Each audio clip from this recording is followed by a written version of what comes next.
une nuit d'amour par Émile Zola, chapitre 2, suite.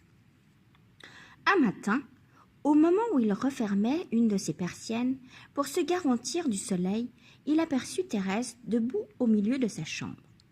Il resta cloué, n'osant risquer un mouvement. Elle semblait réfléchir, très grande, très pâle, la face belle et régulière.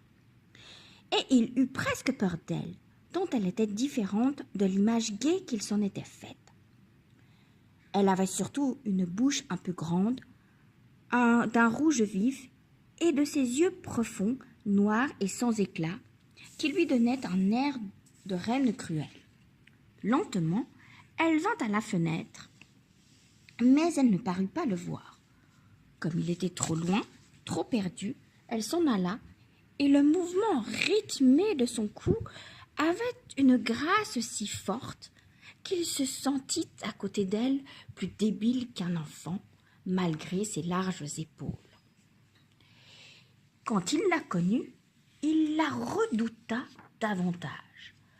Alors commença pour le jeune homme une existence misérable. Cette belle demoiselle, si grave et si noble, qui vivait près de lui, le désespérait. Elle ne le regardait jamais, elle ignorait son existence. Mais il n'en défaillait pas moins en pensant qu'elle pouvait le remarquer et le trouver ridicule.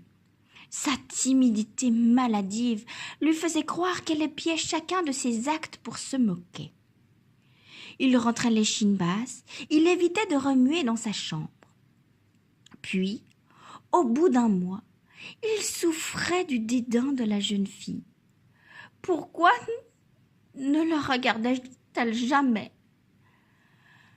Elle venait à la fenêtre, promenait son regard noir sur le pavé désert et se retirait sans le deviner, anxieux, de l'autre côté de la place.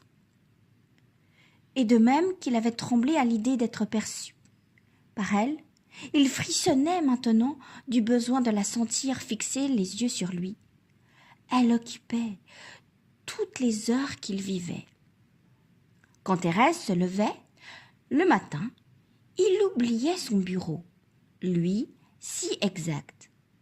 Il avait toujours peur de ce visage blanc aux lèvres rouges, mais une peur délicieuse dont il jouissait. Caché derrière un rideau, il s'emplissait de la terreur qu'elle lui inspirait jusqu'à s'en rendre malade. Les jambes cassées, comme après une longue marche. Il faisait le rêve qu'elle le remarquerait tout d'un coup, qu'elle lui souriait et qu'il n'avait plus peur.